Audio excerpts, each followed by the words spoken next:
Hello my perfect family, कैसे हो आप सब लोग। आई होप कि आप सभी बहुत ही अच्छे होंगे। तो आज की वीडियो में हम लोग बात करेंगे होम्योस्टेसिस के बारे में, जो कि हमारे एचएपी का 4th लेक्चर होने वाला है। और आज की वीडियो बहुत ज़्यादा इंपॉर्टेंट है क्योंकि ये क्वेश्चन आप लोग को 99% चांस है कि एग्जाम में देखने को मिलेगा। मतलब आप श्योरली गारंटी ले सकते हो कि यहाँ से आप लोग को इस टॉपिक से क्वेश्चन देखने को मिलने वाला है। तो आज का वीडियो बहुत ही ज़्यादा इंपॉर्टेंट है, तो बहुत ही ध्यान से देखना, ठीक है। और टॉपिक थोड़ा नया है तो हम लोग इसको बहुत ही आराम से समझते हुए चलेंगे। तो आप लोग कॉपी और पेन लेके बैठ जाइए और हम लोग अपना आज का लेक्चर स्टार्ट करते हैं। तो बात करें अगर हम लोग होम्योस्टेसिस की, तो अगर इसको हम लोग समझना चाहें तो देखो ये यहाँ पे दो वर्ड से मिलकर बना हुआ है। पहला है हमारा होम्यो और दूसरा है हमारा स्टेसिस। तो देखो यहाँ पे जो होम्यो वर्ड है इसका मतलब होता है सेम और स्टेसिस का मतलब होता है स्टेट। तो अगर होम्योस्टेसिस को हम लोग सिंपली समझना चाहें तो ये हमारी बॉडी की एक एबिलिटी होती है जिससे हमारी बॉडी का जो इंटरनल एनवायरनमेंट होता है, ठीक है, वो यहाँ पे कांस्टेंट बना रहता है, ठीक है, यानी कि वो यहाँ पे सेम स्टेट में बरकरार रहता है। अब देखो यहाँ पे इंटरनल और एक्सटर्नल एनवायरनमेंट को हम लोग थोड़ा सा समझ लेते हैं ताकि आप लोग को चीज़ें और ज़्यादा क्लियर हो जाए। तो देखो एक होता है हमारा यहाँ पे एक्सटर्नल एनवायरनमेंट और दूसरा होता है हमारा यहाँ पे इंटरनल एनवायरनमेंट। तो अगर इसको नाम से ही हम लोग समझना चाहें तो इंटरनल का मतलब क्या होता है अंदर का, और एक्सटर्नल का मतलब क्या होता है बाहर का। तो यार देखो इंटरनल एनवायरनमेंट क्या होता है, हमारी बॉडी के अंदर जो भी चीजें हैं, लाइक हमारे बॉडी का टेम्परेचर हो गया, पीएच हो गया, ठीक है, एसिड बेस लेवल हो गया। और एक्सटर्नल एनवायरनमेंट क्या है कि हमारी जो मतलब हमारे आसपास का जो वातावरण है, ठीक है, यानी कि हमारा वेदर हो गया, ठीक है, और जो भी चेंजेस हो रहे हैं तो वो हमारा यहाँ पे एक्सटर्नल एनवायरनमेंट हो गया।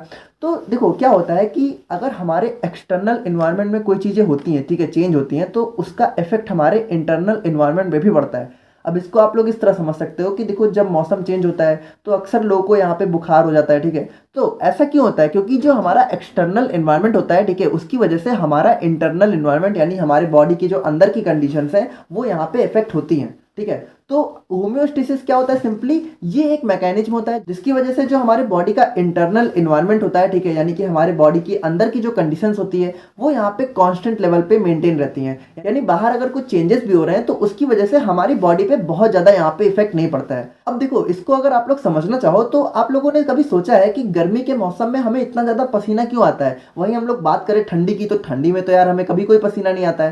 तो देखो ऐसा इसलिए होता है क्योंकि देखो क्या होता है कि गर्मी के मौसम में जो हमारा बाहर का इन्वायरमेंट होता है, यानी बाहर का जो हमारा एटमॉस्फेयर होता है, वातावरण होता है, तो आप लोग को पता है कि यार गर्मी में कभी कभी टेम्परेचर यहाँ पे 40 डिग्री, ठीक है, 45 डिग्री तक चला जाता है। लेकिन हमारे बॉडी का जो इंटरनल टेम्परेचर होता है वो कितना होता है, 37 डिग्री सेल्सियस होता है कि नहीं। अगर आप लोग को नहीं पता है तो जान लो, ठीक है। तो यहाँ पे क्या होता है कि देखो अगर बाहर का टेम्परेचर यहाँ पे 40-45 है और अंदर का यहाँ पे 37 है, तो यार इसकी वजह से हमारे अंदर का टेम्परेचर भी तो बढ़ेगा। अब ये क्या होगा कि ये हमारा 37 से बढ़ते बढ़ते यहाँ पे 40-45 तक पहुँच जाएगा। तो उसकी वजह से क्या होगा कि यार हमारी बॉडी के अंदर बहुत सारी प्रॉब्लम्स हो सकती हैं। तो अब यहाँ पे क्या होगा कि बॉडी यहाँ पे अपने टेम्परेचर को 37 डिग्री मेंटेन करने के लिए क्या करेगी, यहाँ पे स्वेट रिलीज करेगी, ठीक है। और उसी की वजह से यहाँ पे गर्मियों के मौसम में हमें पसीना आता है, जिसकी वजह से हमारी बॉडी का जो इंटरनल टेम्परेचर है वो यहाँ पे 37 डिग्री पे मेंटेन रहता है, ठीक है। तो ये हमारे होम्योस्टेसिस का एक बहुत ही सिंपल सा एग्जाम्पल था। तो आई होप कि आप लोग थोड़ा थोड़ा यहाँ पे समझ रहे होगे। अब देखो यहाँ पे जो होम्योस्टेसिस का जो मेंटेनेंस होता है, यानी कि हमारे बॉडी का जो इंटरनल एनवायरनमेंट होता है, ठीक है, उसको यहाँ पे सेम बनाए रखने की जो प्रोसेस होती है वो यहाँ पे बॉडी के फीडबैक सिस्टम्स के द्वारा गवर्न होती है। यानी सिंपली बात करें तो बॉडी के अंदर हमारे कुछ फीडबैक सिस्टम्स होते हैं जो यहाँ पे बॉडी के अंदर होम्योस्टेसिस को बनाए रखते हैं। तो अब हम लोग बात करते हैं यहाँ पे बॉडी के फीडबैक सिस्टम्स के बारे में। यानी कि देखो फीडबैक सिस्टम का यहाँ पे क्या काम होता है कि जो हमारा इंटरनल एनवायरनमेंट होता है, ठीक है, तो जब भी उसमें कोई चेंजेस होते हैं तो ये यहाँ पे काम करता है, ठीक है, ताकि जो हमारा बॉडी का जो इंटरनल एनवायरनमेंट है, ठीक है, तो उसमें जो भी चेंजेस हुए हैं उनको वो दोबारा से नॉर्मल कंडीशन में ला सके। यानी कि मान लो अगर हमारा टेम्परेचर बढ़ रहा है, ठीक है, या फिर हमारा पीएच लेवल बढ़ रहा है, घट रहा है, तो उसको दोबारा से मेंटेन करने का काम यहाँ पे फीडबैक सिस्टम्स हमारे करते हैं। अब देखो जो हमारा फीडबैक सिस्टम होता है, ठीक है, उसके अंदर बेसिकली हमारे 3 कंपोनेंट्स होते हैं, जिसमें पहला होता है हमारा रिसेप्टर, दूसरा होता है हमारा कंट्रोल सेंटर और तीसरा होता है हमारा इफेक्टर।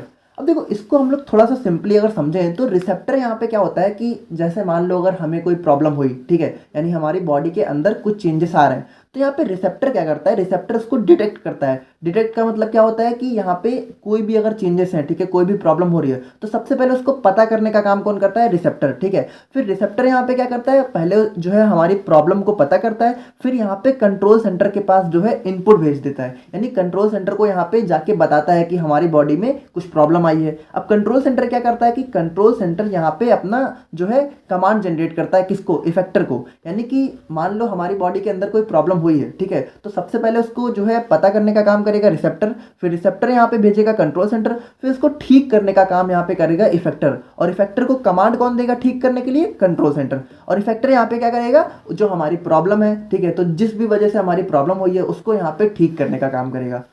तो इसी को हम लोग यहाँ पे थोड़ा सा देख लेते हैं। जैसे हमारा रिसेप्टर क्या होता है, ये हमारी बॉडी का कोई स्ट्रक्चर होता है, ठीक है, जो भी हमारे बॉडी के इंटरनल एनवायरनमेंट में चेंजेस होते हैं उनको यहाँ पे डिटेक्ट करने का काम करता है। और कंट्रोल सेंटर क्या होता है, ये हमारी बॉडी के अंदर जो भी चेंजेस होते हैं तो उसमें यहाँ पे पहले रिसेप्टर से इनपुट को रिसीव करता है, फिर यहाँ पे आउटपुट जनरेट करता है, किसको, इफेक्टर को, ठीक है, in the form of nerve impulse, hormones and other chemical signals. यानी कि जो आउटपुट होता है, ठीक है, कंट्रोल सेंटर जो इफेक्टर को देता है वो यहाँ पे नर्व इम्पल्स के फॉर्म में हो सकते हैं, हार्मोन्स के फॉर्म में हो सकते हैं, या फिर केमिकल सिग्नल्स के फॉर्म में हो सकते हैं। अब देखो आप लोग ज़्यादा कंफ्यूज मत हो, हम लोग इसको यहाँ पे सिंपली थोड़ा सा देख लेते हैं। देखो क्या है कि मान लो अगर बॉडी में हमारी कोई प्रॉब्लम हुई, ठीक है, तो उसको पता करने का काम यहाँ पे किसने किया, रिसेप्टर ने, ठीक है। फिर रिसेप्टर ने क्या किया, यहाँ पे बताया किसको, जाके यहाँ पे कंट्रोल सेंटर को, ठीक है, कंट्रोल सेंटर को इसने जो है जाके प्रॉब्लम को बताया, और प्रॉब्लम को बताने को हम लोग क्या कहते हैं, इनपुट, ठीक है। तो इनपुट भेजा किसको, कंट्रोल सेंटर को। फिर कंट्रोल सेंटर ने क्या किया, उस प्रॉब्लम को दूर करने के लिए यहाँ पे आउटपुट जनरेट किया, और आउटपुट किसको भेजा, इफेक्टर को। अब इफेक्टर यहाँ पे क्या करेगा, जो भी हमारी प्रॉब्लम है, ठीक है, यानी बॉडी के अंदर इंटरनल इन्वायरमेंट में जो भी चेंजेस हुए हैं उसको यहाँ पे ठीक करने का काम करेगा। तो बहुत ही सिंपल है, आई होप कि आप लोग यहाँ पे समझ गए होंगे। तो अब हम लोग बात करें तो जो हमारी बॉडी होती है उसके अंदर बेसिकली दो टाइप के फीडबैक सिस्टम हमें देखने को मिलते हैं। पहला होता है हमारा पॉजिटिव फीडबैक सिस्टम, दूसरा होता है हमारा निगेटिव फीडबैक सिस्टम। देखो इन दोनों को आप लोग बहुत ही ध्यान से देखना, क्योंकि इन्हीं दोनों पे लगभग हर बार एग्जाम में जो है 5 या 7 नंबर में क्वेश्चन पूछे जाते हैं, या फिर कभी कभी ऐसा भी हो सकता है कि पूरा का पूरा होम्योस्टेसिस आपसे 10 नंबर में पूछ लिया जाता है। मतलब इतना जानो कि यहाँ से आपको क्वेश्चन तो जरूर देखने को मिलेगा, चाहे वो 2 नंबर में हो, चाहे 7 नंबर में हो, चाहे 10 नंबर में हो। तो थोड़ा ध्यान से देखना, ठीक है। तो बात करें हम लोग यहाँ पे निगेटिव फीडबैक सिस्टम के बारे में, तो जैसा यहाँ पे इसका नाम ही है निगेटिव, तो यहाँ पे इसका काम क्या होता है कि मान लो हमारी बॉडी के अंदर जो भी चेंजेस हुए हैं, ठीक है, तो ये उसको जो है रिवर्स या फिर कम करने का काम करता है। देखो अब इसको आप लोग इस तरह समझो कि जैसे ये यहाँ पे क्या करता है, रिवर्स का मतलब क्या होता है, रिवर्स का मतलब होता है उल्टा करना, यानी, और डिक्रीज मतलब कम, यानी कि जो भी प्रॉब्लम होती है उसको यहाँ पे कम करने का काम करता है, या फिर उसको जो है उल्टा करके सही करने का काम करता है। अब इसको आप लोग इस तरह समझ सकते हो कि अगर मान लो हमारी बॉडी के अंदर टेम्परेचर बढ़ रहा है, ठीक है, 37 डिग्री से टेम्परेचर बढ़ रहा है, तो ये क्या करेगा, उसको कम करेगा। और अगर टेम्परेचर घट रहा है 37 डिग्री से, तो ये क्या करेगा, उसको बढ़ाएगा, ठीक है। तो मतलब आप लोग समझ रहे हो ना कि बिल्कुल उल्टा काम करेगा। तो इसका एक बहुत ही फेमस एग्जांपल है रेगुलेशन ऑफ ब्लड प्रेशर। अब देखो इसको आप लोग थोड़ा ध्यान से देखना, क्योंकि एग्जाम में बहुत बार ऐसे पूछा गया है। तो देखो रेगुलेशन ऑफ ब्लड प्रेशर का मतलब क्या हुआ कि ब्लड प्रेशर मान लो अगर कम हो रहा है या फिर ज़्यादा हो रहा है तो उसको रेगुलेट करना है, यानी कि उसको दोबारा से सही करना, मेंटेन करना। तो देखो हम लोग यहाँ पे जो है स्टेप बाय स्टेप देखते हुए चलते हैं कि कैसे यहाँ पे अपना निगेटिव फीडबैक सिस्टम काम करता है, कि अगर हमारा ब्लड प्रेशर यहाँ पे बढ़ रहा है तो कैसे उसको यहाँ पे जो है दोबारा से कम करके सही करने का काम करता है। तो देखो यहाँ पे सबसे पहले क्या होता है, सबसे पहले स्टेप में होता है हमारा स्टिमुलस। अब देखो स्टिमुलस क्या होता है, स्टिमुलस हमारी वो चीज़ होती है जिसकी वजह से प्रॉब्लम जनरेट हो रही है, यानी बॉडी का जो इंटरनल एनवायरनमेंट है उसमें जो भी चेंजेस आते हैं तो वो किस वजह से आ रहे हैं, तो वो होता है हमारा स्टिमुलस। अब देखो यहाँ पे ब्लड प्रेशर अगर इंक्रीज कर रहा है तो उसका स्टिमुलस क्या है, इंक्रीज इन हार्ट रेट। यानी कि मान लो आप लोग ऐसे समझो कि आप लोग बहुत ज़्यादा दौड़ के आए हो, ठीक है, और आपकी हार्ट रेट बहुत ज़्यादा बढ़ गई है, ठीक है, तो वहाँ पे उसकी वजह से क्या हुआ, हमारा ब्लड प्रेशर इंक्रीज होने लगा। तो देखो यहाँ पे प्रॉब्लम हमारी क्या है कि ब्लड प्रेशर यहाँ पे इंक्रीज हो रहा है, और हो किस वजह से रहा है, क्योंकि हमारा हार्ट रेट यहाँ पे बढ़ रहा है। तो स्टिमुलस क्या होता है, जिसकी वजह से प्रॉब्लम होती है। तो जैसा कि हम लोगों ने देखा था, सबसे पहले यहाँ पे क्या होगा, रिसेप्टर यहाँ पे जो है प्रॉब्लम को डिटेक्ट करेगा, यानी प्रॉब्लम को पहचानेगा। तो देखो यहाँ पे जो हमारा ब्लड प्रेशर होता है उसके केस में हमारा बैरो रिसेप्टर होता है, ठीक है। तो बैरो रिसेप्टर क्या होता है, वो यहाँ पे एक्टिवेट हो जाता है और यहाँ पे जो है कंट्रोल सेंटर को इनपुट भेजता है in the form of nerve impulse. तो देखो नर्व इम्पल्स हमारे एक फॉर्म ऑफ सिग्नलिंग होते हैं, ठीक है। तो जैसे हम लोग यहाँ पे बोल के बातें करते हैं, उसी तरीके से जो हमारी बॉडी के अंदर अगर कुछ भी सिग्नल भेजना होता है तो वो हमारा नर्व इम्पल्स के फॉर्म में भेजा जाता है, ठीक है। ऑर्गन्स यहाँ पे जो ब्रेन होता है उसको नर्व इम्पल्स के फॉर्म में सिग्नल भेजते हैं। तो देखो जो हमारा रिसेप्टर है वो उसने यहाँ पे क्या किया, सिग्नल भेजा किसको, कंट्रोल सेंटर को। तो देखो यहाँ पे कंट्रोल सेंटर क्या होता है, कंट्रोल सेंटर हमारा ब्रेन होता है। देखो हमारी बॉडी में अगर कुछ भी प्रॉब्लम हो रही होती है तो उनको कंट्रोल करने का काम हमारा ब्रेन ही तो करता है, यानी ब्रेन ही हमारे सारी चीज़ों को यहाँ पे कंट्रोल करता है। तो देखो ब्रेन यहाँ पे क्या करेगा, इनपुट को जो है रिसेप्टर से कलेक्ट करेगा, ठीक है, उसके बाद आउटपुट भेजेगा। आउटपुट किसको भेजेगा, यहाँ पे इफेक्टर को। और इफेक्टर यहाँ पे क्या है, इफेक्टर है यहाँ पे ब्लड वेसल। तो देखो ब्लड वेसल यहाँ पे क्या करेंगे, आउटपुट को जो है कंट्रोल सेंटर यानी कि जो हमारा ब्रेन है उससे रिसीव करेंगे, और उसके बाद यहाँ पे जो भी प्रॉब्लम हुई थी उसको ठीक करने का काम करेंगी, क्योंकि इफेक्टर का काम क्या होता है, ठीक करने का। तो ठीक यहाँ पे कैसे करेंगे, देखो हमारा प्रॉब्लम क्या था, ब्लड प्रेशर हमारा इंक्रीज हो रहा था, तो उसको ठीक करने के लिए क्या करेंगे कि यहाँ पे जो है जो हमारी ब्लड वेसल्स हैं वो यहाँ पे डायलेटेड हो जाएंगी। तो डायलेटेड का मतलब क्या होता है कि ब्लड वेसल्स का साइज यहाँ पे इंक्रीज हो जाएगा। अब आप लोग इसको थोड़ा ध्यान से समझो कि जैसे देखो ब्लड वेसल पहले यहाँ पे जो है इतनी बड़ी थी, और हमारी प्रॉब्लम क्या हुई थी, ब्लड प्रेशर हमारा इंक्रीज हो रहा था। तो ब्लड प्रेशर इंक्रीज होने का मतलब क्या है कि यहाँ पे जो हमारा ब्लड जहाँ पे जो फ्लो हो रहा है, ठीक है, वो यहाँ पे जो इसकी वॉल है, ठीक है, हमारी देखो ब्लड वेसल के अंदर ही तो हमारा ब्लड फ्लो हो रहा है। तो अगर ब्लड प्रेशर इंक्रीज हो रहा है इसका मतलब क्या है कि जो हमारा ब्लड है, ठीक है, वो यहाँ पे जो वॉल है, ठीक है, यानी कि जो ब्लड वेसल्स की वॉल है उस पर यहाँ पे प्रेशर लगा रहा है। तो अगर यहाँ पे ब्लड वेसल्स की वॉल यहाँ पे अपनी साइज में बड़ी हो जाएंगी तो यहाँ पे जो ब्लड है वो आराम से फ्लो करने लगेगा और प्रेशर हमारा कम हो जाएगा, और हमारा जो ब्लड प्रेशर यहाँ पे इंक्रीज हुआ था वो यहाँ पे क्या हो जाएगा, फिर से कम हो जाएगा, यानी नॉर्मल हो जाएगा। तो डायलेशन का मतलब क्या होता है, यहाँ पे साइज में बढ़ जाना। तो देखो यहाँ पे क्या होगा, जैसे ही हमारी ब्लड वेसल्स यहाँ पे डायलेटेड हो जाएंगी हमारा ब्लड प्रेशर यहाँ पे डिक्रीज हो जाएगा, यानी ब्लड प्रेशर हमारा फिर से नॉर्मल हो जाएगा और बॉडी जो है होम्योस्टेसिस में रिटर्न हो जाएगी, यानी बॉडी का जो इंटरनल इन्वायरमेंट है वो फिर से यहाँ पे नॉर्मल हो जाएगा और यहाँ पे उसमें जो भी चेंज हुए थे वो यहाँ पे सही हो जाएंगे। तो जैसा कि हम लोगों ने स्टार्टिंग में देखा था, होम्योस्टेसिस क्या होता है, हमारी बॉडी का जो इंटरनल एनवायरनमेंट होता है उसको यहाँ पे कांस्टेंट लेवल पे मेंटेन करने की प्रोसेस होती है। और उसको मेंटेन कैसे किया जाता है, फीडबैक सिस्टम के द्वारा। फीडबैक सिस्टम कितने टाइप के होते हैं, दो टाइप के। पहला होता है हमारा पॉजिटिव, दूसरा होता है हमारा निगेटिव। तो निगेटिव फीडबैक सिस्टम को हम लोगों ने देख लिया। अब हम लोग बात करते हैं यहाँ पे पॉजिटिव फीडबैक सिस्टम के बारे में।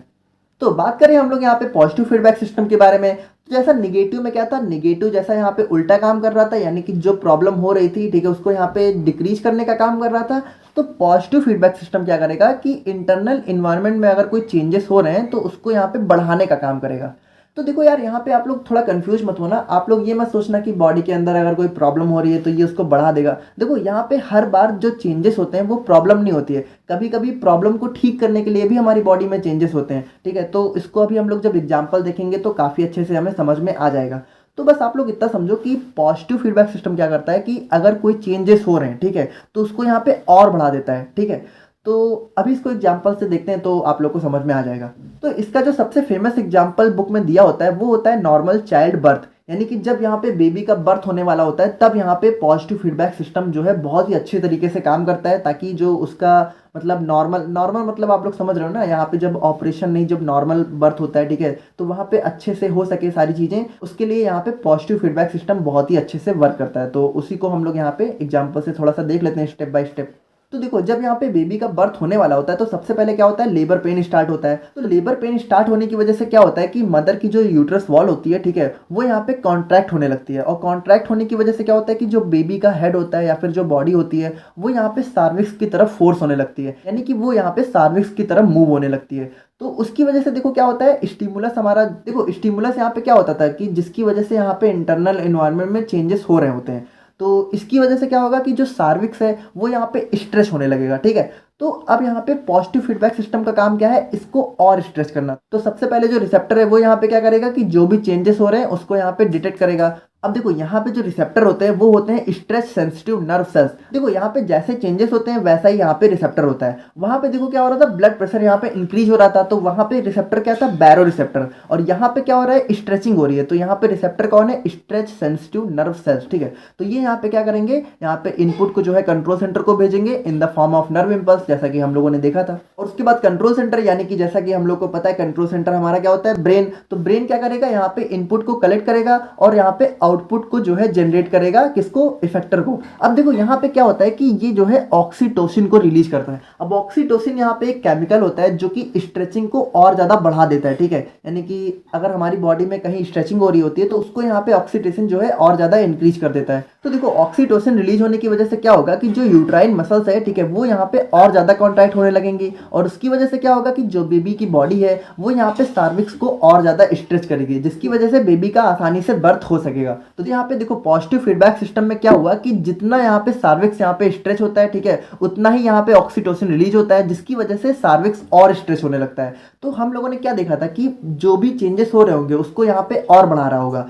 तो चेंजेस यहाँ पे क्या हो रहे थे, चेंजेस हो रहे थे यहाँ पे स्ट्रेचिंग ऑफ सर्विक्स। तो यहाँ पे इसने क्या किया कि उसको और बढ़ा दिया। तो आप लोग को पता है यार कि जब बेबी का यहाँ पे नॉर्मल चाइल्ड बर्थ होता है तो जितना ज़्यादा स्ट्रेचिंग होगी उतनी आसानी से बेबी यहाँ पे बाहर आ सकेगा। तो उसी की वजह से हमारा पॉजिटिव फीडबैक सिस्टम यहाँ पे वर्क करता है और जो भी मतलब चेंजेस हो रहे होते हैं उसको बढ़ा देता है। तो देखो यार आज का टॉपिक काफ़ी नया सा था और थोड़ा सा कंफ्यूजिंग भी था, बट अगर आप लोगों ने यहाँ तक देखा है तो आई होप कि आप लोग को यहाँ पे समझ में आ गया होगा। और अगर अभी भी कोई कंफ्यूजन है तो एक बार आप लोग दोबारा से देखना, ज़रूर से समझ में आ जाएगा। और अगर आप लोग को यार हमारी वीडियोस पसंद आ रही हैं तो चैनल को सब्सक्राइब भी कर सकते हो, और मिलते हैं नेक्स्ट वीडियो में। Thank you so much.